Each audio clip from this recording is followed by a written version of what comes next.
চারিদিকে কত কিছু ঘটছে, মুখে মুখে ঘটনা যা রটছে, আড়ালে প্রকাশ্যে যা বলছে, তাই নিয়ে ক্যামেরা চলছে, ক্যামেরা চলছে, ক্যামেরা চলছে, ক্যামেরা চলছে। অরণ্য দত্ত চৌধুরীর জন্ম ও বেড়ে ওঠা ইস্পাত নগরী দুর্গাপুরে। বর্তমানে তিনি কর্মসূত্রে কলকাতার বাসিন্দা। তবে তার আসল নেশা লুকিয়ে আছে ইতিহাসের অজানা ধুলোপড়া সব অধ্যায়। তিনি একজন পুরস্কারপ্রাপ্ত ফিলাটেলিস্ট, গবেষক এবং ঐতিহাসিক নথির অনন্য সংগ্রাহক। সাধারণ ডাকটিকিট সংগ্রহের চিরাচরিত গণ্ডি পেরিয়ে অরণ্যবাবুর গবেষণার বিষয়বস্তু বর্তমানে ছড়িয়ে পড়েছে নন পোস্টাল স্ট্যাম্প, স্ট্যাম্প পেপার এবং এফিমেরা বা পুরনো বাতিল কাগজপত্রের সংগ্রহে। আমার জন্ম দুর্গাপুরে। সেই সময়ে আমি যেরকম হয় সাধারণ ডাকটিকিট কালেক্ট করতাম, কেননা আমাদের সময়ে তো ডাকটিকিট কালেকশন একটা খুব বড় হবি ছিল, যেটা আস্তে আস্তে আস্তে আস্তে এখন ডিজিটাল ইন্ডিয়ার মাধ্যমে সেটা আস্তে আস্তে হারিয়ে যাচ্ছে। কিন্তু আমি ছোটোবেলা থেকেই ডাকটিকিট কালেক্ট করতাম। ডাকটিকিটের পেছনে যে ইতিহাস আছে, ডাকটিকিটের পেছনে যে বিভিন্ন সংস্কৃতি বলুন বা একটা দেশের ক্যাপিটাল, তার কারেন্সি, এইসব নিয়েই আমার খুব ইন্টারেস্ট ছিল। সেটা যেরকম ছোটোবেলায় ইন্টারেস্ট হয়। তারপরে তো যাদবপুর ইউনিভার্সিটিতে পড়াশুনো করে তারপরে সিম্বায়সিস পুনে থেকে MBA করার সময় সেগুলো কিছুদিনের জন্য বাদ দিতেই হয়েছে। এরপরে যখন চাকরি করা শুরু করলাম তখন আমার প্রথমেই পোস্টিং ছিল গুয়াহাটিতে। আমি সেইখানে ধীরে ধীরে একটু একটু করে আবার আমার এই পুরনো যে প্যাশন ছিল সেই প্যাশনটাকে আবার আমি ফিরে পেলাম। আর অবশ্যই তখন রোজগারও করছিলাম, তো নিজের ইচ্ছে মতন কিছুটা ডাকটিকিট যেগুলো নর্থ ইস্ট রিলেটেড, সেই ডাকটিকিটগুলোকে আমি সংগ্রহ করা শুরু করলাম। ফিলাটেলি জগতে অসামান্য অবদানের জন্য তিনি ফিলাটেলিক কংগ্রেস অফ ইন্ডিয়ার মতো সম্মানীয় সংস্থার প্রশংসাপত্র অর্জন করেছেন।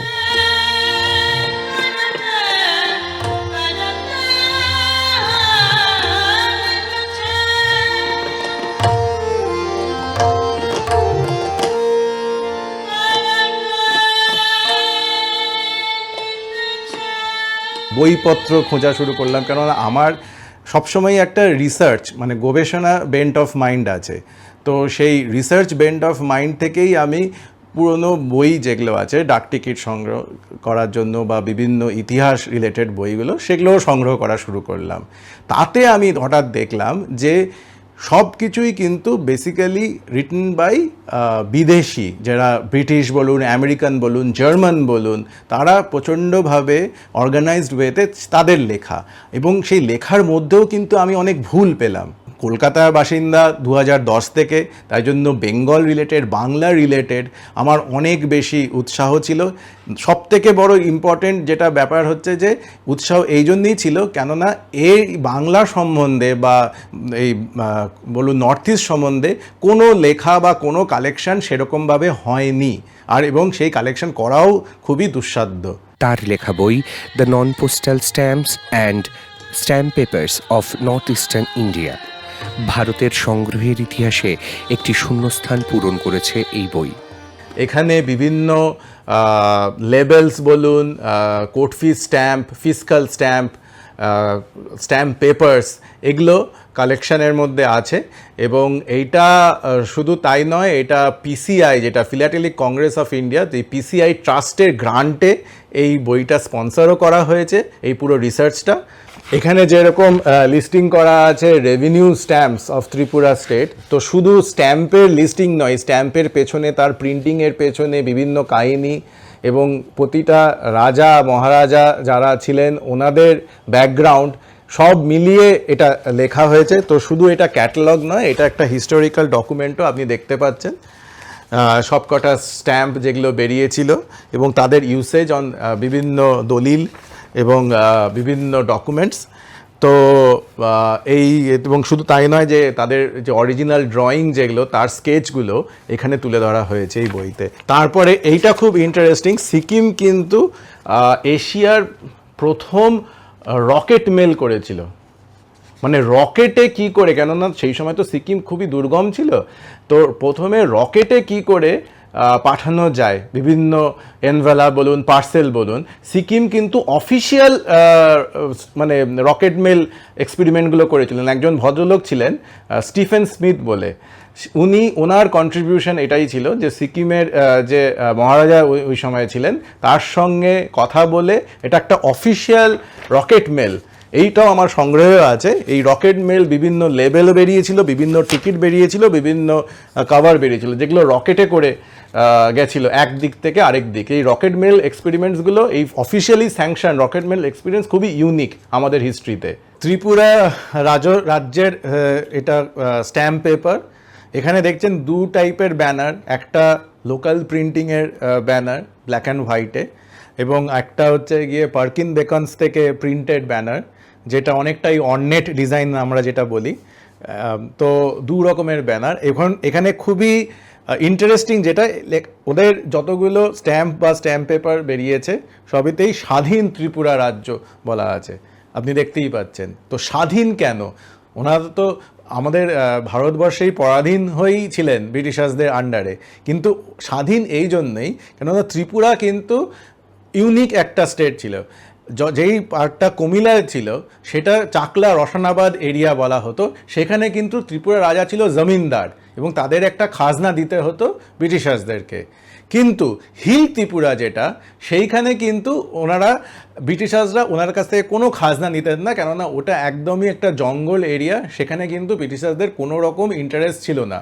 তো রাজা দেখছিলেন যে ওখানে উনি মহারাজা, এবং ওখানে ওদের ম্যাপে বলুন বা ব্রিটিশার্সদের ম্যাপে বলুন, ওখানে কিছুভাবেই এই হিল ত্রিপুরা রাজ্যটা একদমই ওদের ওখানে খাজনার মধ্যে লেখা নেই, তাই উনি ওটাকে স্বাধীন ত্রিপুরা হিসাবে ডিক্লেয়ার করেছিলেন। অরণ্যবাবুর সংগ্রহশালায় উকি দিলে দেখা মেলে প্রথম ও দ্বিতীয় বিশ্বযুদ্ধের সময়কার ওয়ার ফান্ড বা যুদ্ধ তহবিলের জন্য তৈরি টিকিট, লেভেল এবং বিভিন্ন গুরুত্বপূর্ণ সব নথিপত্র। আমাদের কলকাতাতে যখন জাপানিজরা বম্বিংও করেছিল, কেননা এটা কলকাতা একটা মেজর থিয়েটার অফ ওয়ার হয়ে গেছিল, যখন জাপান বার্মাকে ক্যাপচার করে নিয়েছিল 1942-তে, তারপর থেকে আমেরিকান সোলজার্সরাও এখানে এসেছিলেন, ব্রিটিশ সোলজাররাও ছিলেন, এবং তারা এখানে বিভিন্ন এয়ারফোর্সও ওনাদের এখানে ছিল, যেরকম দমদমে ছিল, ব্যারাকপুরে ছিল, আপনার পানাগড়ে ছিল। তো এই এয়ারফোর্সও এখানে ছিল। তো এখানে কিন্তু জাপানিজরা মাঝে মধ্যে এসে বম্বিংও করেছিল। তো সেই বম্বিংয়ের জন্য এটা দেখাতে চাইছি যে এটা হচ্ছে একটা এয়ার রেড পাবলিকেশনস হ্যান্ডবুক, যে এয়ার রেড হলে কি কি করতে হয়, তো সেগুলো এখানে পুরো ইনস্ট্রাকশনস দেওয়া হয়েছে। এটা একটা। এবং আমি যেটা বলেছিলাম যে আমেরিকানসরা এখানে এসেছিলো, তো ওদের তো কালচার ডিফারেন্ট, তো ওদের কালচারাল সেন্সিটিভিটি, কোথায় কি করতে হবে, কোথায় কি করতে হবে না, কোথায় খেতে পারে এবং কোথায় এন্টারটেনমেন্টের জন্য যেতে পারে, সব কিছু কিন্তু ওদেরকে এই গাইড বুকগুলোতে লেখা হতো। সেরকমই Calcutta welcomes you for the troops, এটাও সিমিলারলি বিভিন্ন রেস্টুরেন্ট, কোথায় কি খেতে পারে, কোথায় যেতে পারে, কোন কোন মুভি থিয়েটার আছে, সব কিছু ওদের এইভাবে দেওয়া হতো। তো এগুলো আমি সংগ্রহ করেছি বিভিন্ন জায়গা থেকে, পুরনো বুক স্টল থেকে কিছু না কিছু সংগ্রহ করেছি। এইটা খুবই ইন্টারেস্টিং, এইটা এবং খুবই দুর্লভ। এগুলো পাওয়া মানে আপনি বলতে পারেন যে ভাগ্যের ব্যাপার। তো এইটা হচ্ছে গিয়ে জাপানিজরা ইন্ডিয়ার মাটিতে এরকম অনেকগুলো লিফলেট ড্রপ করেছিল, ইন্ডিয়া বলতে নর্থ ইস্টে, আসামে আর কলকাতায়, বেঙ্গলে। তাতে বোঝানো হতো যে না, ভারতীয়রা তোমরা জেগে ওঠো, তোমরা এই ব্রিটিশার্সদের অত্যাচার সহ্য করো না, তোমরা যে করেই হোক ওদের এগেনস্টে ওদেরকে এনিমিদেরকে উইকেন করে দাও ফ্রম ইনসাইড, যাতে জাপান এসে তোমাদেরকে লিবারেট করতে পারে। এবং এইটাই ছিল তাদের মূল বক্তব্য এই লিফলেটগুলোতে। তাই জন্য এই লিফলেটগুলো বা এই প্যাম্ফলেটগুলোতে বাংলায়ও লেখা হতো, হিন্দিতেও লেখা হতো। তো এইটা একটা সেরকম একটা খুবই দুর্লভ সংগ্রহ আমার সংগ্রহ থেকে। তার এই সংগ্রহের তালিকায় নতুন সংযোজন হলো ঘরের চারিদিকে সাজানো একঝাঁক সুপারহিরো ও ভিলেনদের 3D মডেল।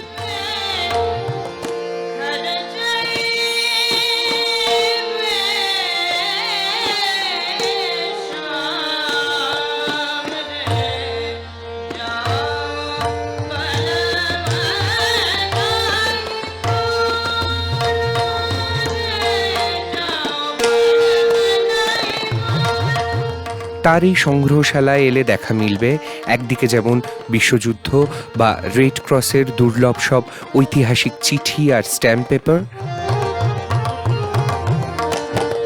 ঠিক তেমনি অন্যদিকে পরম যত্নে তিনি সংরক্ষণ করে চলেছেন আমাদের ছোটবেলার হারিয়ে যাওয়া অমূল্য সব ধন।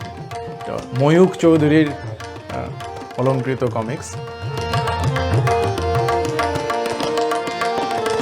এগুলো বিশ্ব সাহিত্য চিত্রকথা, সেই সিরিজের comics, the hound of ব্যাস্কারভিলস।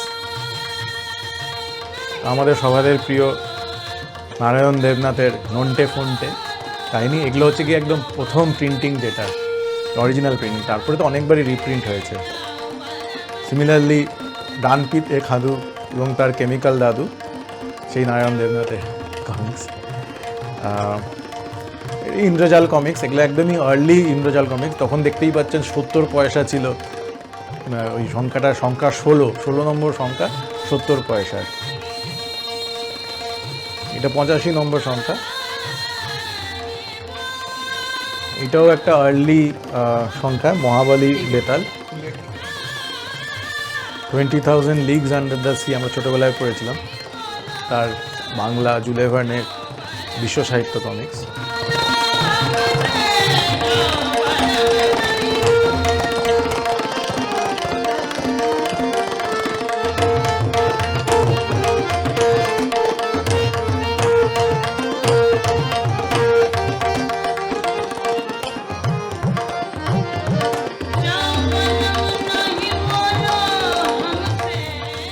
টারজানের local comics,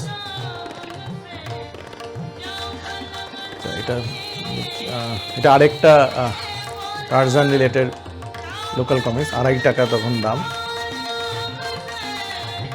আচ্ছা, এই দুটো হচ্ছে যে অমিতাভ বচ্চন একসময় এতই ফেমাস ছিলেন যে স্টার কমিক্স ওনার নামে ওনাকে একটা সুপার হিরো ক্যারেক্টার দিয়েছিলেন, তার নাম ছিল সুপ্রিমো। সো সেই স্টার কমিক্সে বিভিন্ন 4-5টা কমিক্স হয়েছিল, সেই বিভিন্ন কমিক্সগুলোর আজকের দিনে প্রচণ্ডভাবে দুষ্প্রাপ্য, এবং সেই সময় দাম ছিল 4 rupees, which was very high at that point of time. তাই জন্য প্রিন্টিংও কম হয়েছিল এবং সংগ্রহও কম হয়েছিল। এর পাশাপাশি তার সংগ্রহে রয়েছে পুরনো দিনের থ্রিলার এবং বিচিত্র সব পাল্প ফিকশন। অরণ্যবাবু গভীরভাবে বিশ্বাস করেন যে আমাদের দেশের ইতিহাস অনুসন্ধানের এই কাজ বিদেশি সংগ্রাহকদের ওপর ছেড়ে না দিয়ে আমাদের নিজেদেরই করা উচিত।